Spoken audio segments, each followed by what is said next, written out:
On April 12, 2015, Freddie Gray, a 25-year-old black man weighing 145 pounds and standing 5 foot 8 inches tall, was arrested. Let's put this in context. Freddie Gray grew up in the Sandtown section of Baltimore, Maryland, where the poverty rate in Sandtown is more than double the national average. Unemployment is 4 times the national average, and the incarceration rate is averaging 5 times the national average.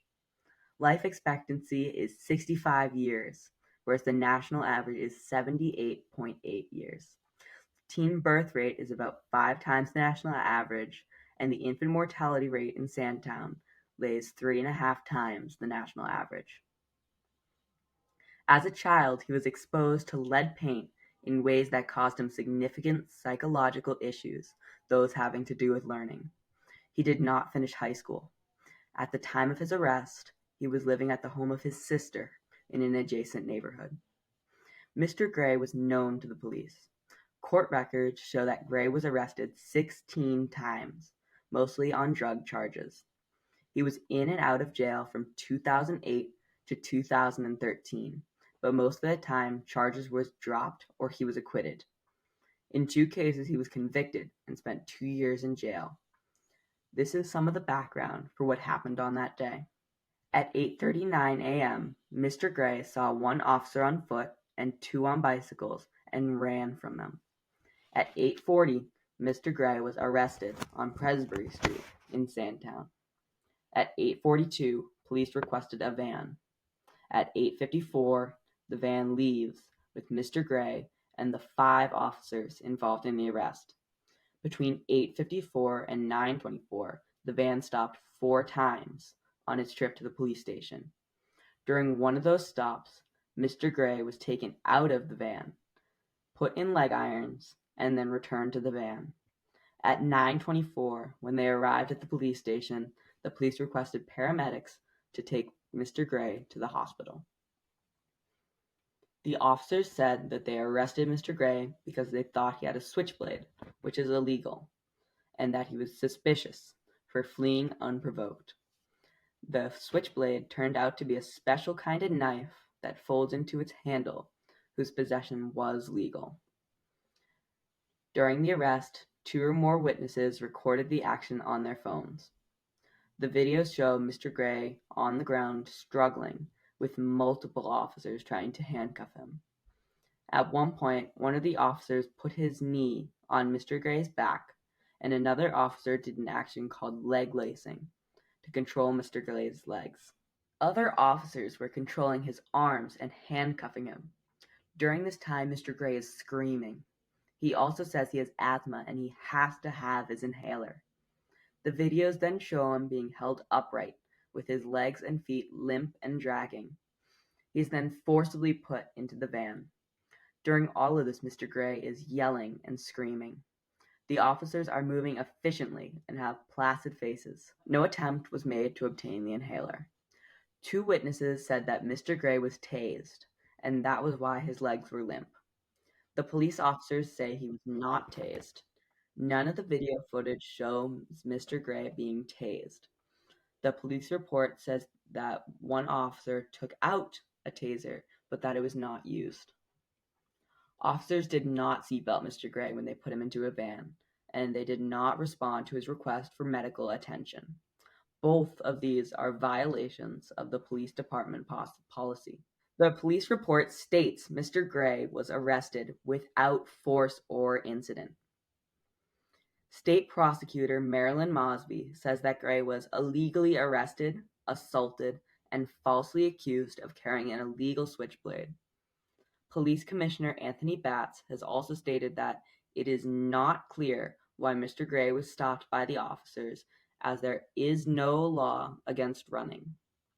Billy Murphy, a lawyer hired by the Gray family, said, "Running while black is not probable cause." When Mr. Gray arrived at the hospital, he was technically dead, but then revived and had emergency surgery for 3 neck vertebrae and his crushed voice box. After that, he lay in a coma for 5 days and then died on April 19th, 2015. Photos show large demonstrations erupted near the police station because of these events. They became very violent on April 27th, the day of Mr. Gray's funeral, with many cars set on fire and robberies taking place. The National Guard was called in and a curfew was imposed on the city from 10 p.m. to 5 a.m., when no one was allowed to be outside.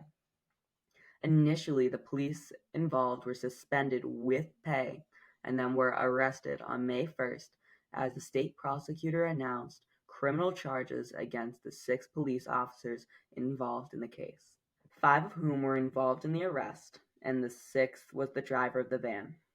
3 weeks after they were arrested, the grand jury decided to indict all 6 police officers.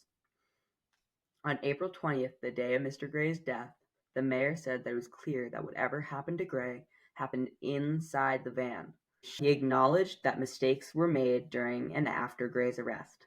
He says that they should have gotten him medical attention and that they should have put him in a seatbelt. In addition to the first 2 cell phone videos, there was CCTV footage of Gray running, police pursuing him on bicycles, a phone video of the first stop, and CCTV footage captured the 4th stop. Coroner's office said that Mr. Gray died from a severe spinal injury and that there was a deep impression on his head that matched the top of an exposed bolt inside the van, and that he was murdered while in police custody. In September of 2015, it was decided that there would be separate trials for each of the police officers. The officer in the first trial was acquitted of all charges. The second trial was for the driver. It resulted in a mistrial due to a hung jury. The other 4 were either acquitted or the charges were dropped. Only one of the cases had a jury, the one that resulted in a mistrial. The others were decided by a judge.